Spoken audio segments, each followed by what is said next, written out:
आज हम लोग पढ़ने वाले हैं ट्रांसलेशन, और ट्रांसलेशन में पढ़ने वाले हम इन्फिनेटिव के बारे में। इन्फिनेटिव होता क्या है पहले उसको जान लेते हैं, और किस वर्ब का इन्फिनेटिव पढ़ने वाले हैं वो भी जान लेते हैं। चलिए हम इस वीडियो की शुरुआत करते हैं। बी इन्फिनेटिव वर्ब के बारे में हम लोग पढ़ने वाले हैं। तो सबसे पहले समझिए कि इन्फिनेटिव होता क्या है।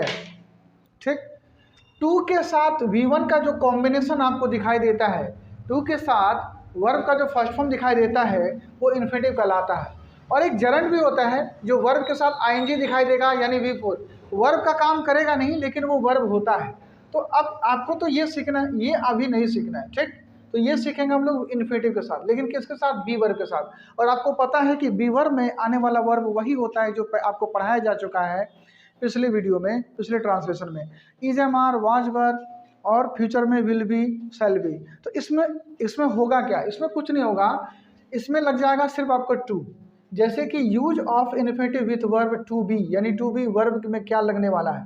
प्रेजेंट में बात करें तो is to, am to, are to लग जाता है इन्फिनेटिव के साथ। इन्फिनेटिव के साथ आपका is to, am to, are to ये अलग है। वो इज एम आर का सेंस अलग है। जहाँ पे जिस वाक्य में, जिस सेंटेंस में is to, am to, are to लग जाए वो क्या मीनिंग देगा। पास्ट में वॉज टू, वर टू पढ़ेंगे, फ्यूचर में will be to, shall be to, ये सब भी स्ट्रक्चर दिखाई देता है। इंग्लिश पूरा स्ट्रक्चर है, तो स्ट्रक्चर को ही समझना है कि क्या क्या मतलब देता है। अब यहाँ पे हिंदी मीडियम, यहाँ पे इंग्लिश मीडियम स्टाइल है, तो दोनों को हम कवर करते हैं। Is to, am to, are to अगर अंग्रेजी में लिखा रहे तो ये क्या मतलब देगा? ये वाला है या को है का सेंस देगा हिंदी में। यानी हिंदी में वाला है, को है, अगर हिंदी वाक्य रहता है तो अंग्रेजी में कन्वर्ट हो जाता है is to, am to, are to में। क्लियर है? ये क्या मतलब है? इसका मतलब है जब सब्जेक्ट किसी काम को करने को है या सब्जेक्ट किसी काम को करने वाला है, ऐसा अगर सेंस हो तो वो हमारा is to, am to, are to यानी बी इन्फिनेटिव वर्ब लगाते हैं। है ना आसान? कुछ नहीं है, बस आपको वाला है, को है समझ लेना है।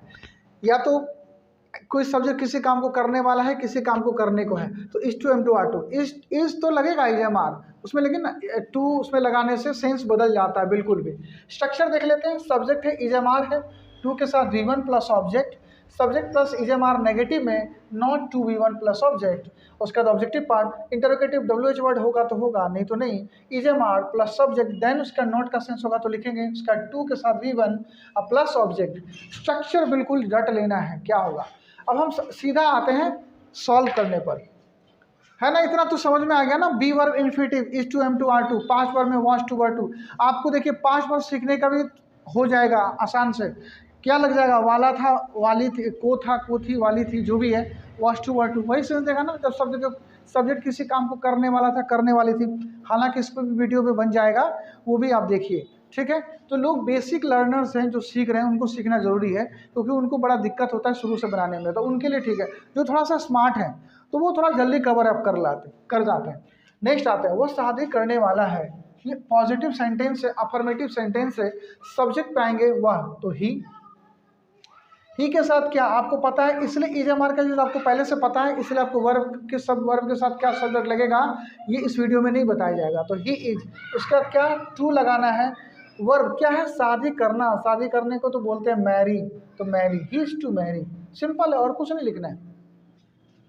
तुम कहीं नहीं जाने वाले हो, यहां से, अच्छा एक्स्ट्रा जुड़ जाइए यहां से। नेगेटिव सेंटेंस, सब्जेक्ट देखिए तुम, यू, बिल्कुल पैटर्न पे चलते चाहिए। यू के साथ क्या लगेगा? आर। वाला है, वाले आपको दिखाई दे रहा ना, इसका मतलब ही होता है वाला वाली is to, am to, are to. ये समझ लीजिए कैसे पहचाने वर्ब। तो सेंटेंस देख के आपको ये जो मीनिंग लिखा रहता है ना वर्ब, उसका पहचान, तो उसको समझना होगा, अदरवाइज नहीं समझ में आएगा। यू आर, नेगेटिव है तो नॉट, यू आर नॉट। उसका टू के साथ वी मतलब काम होता है, वर्ब मतलब का क्या काम है? जाना, तो जाने को बोलते हैं गो, उसी का फर्स्ट फॉर्म गो, तो you are not to go. अच्छा, कहीं नहीं, इसका होता है एनीवेयर। आप समवेयर ना लगाएं, समवेयर का यूज पॉजिटिव सेंस में होता है, नेगेटिव में एनीवेयर। एनी का यूज ही नेगेटिव में ज़्यादातर हम 99.99% चलता है। क्लियर है? क्या कोई आज आने वाला है? क्या कोई आज आने को है? एक ही बात है, इंटरोगेटिव सेंटेंस है। हाँ ना में आंसर मिल रहा है, वाट का अंग्रेजी में नहीं लगाने वाले हैं। क्या, तो सीधा हेल्पिंग वर्ब पे चलेंगे, वर्ब पे चलेंगे। क्या कर रहा है? कोई, सब्जेक्ट क्या है? कोई का अंग्रेजी क्या था? समबडी या समवन। ठीक, थर्ड पर्सन सिंगुलर नंबर है, इसलिए इज, ये हट गया, ये आया somebody या someone लिख देता हूँ मैं। इस someone या इस somebody आप दोनों लिख सकते हैं। और सब्जेक्ट भी आ गया, नेगेटिव नहीं है, छोड़ देंगे टू। क्या काम है? आने का। आने का अंग्रेजी कम, कम भी वर्ब का फर्स्ट फॉर्म होता है तो कम ही लिखिए। आज तो टुडे, तो today. Is somebody, is someone to come today, बन गया ना, है ना आसान?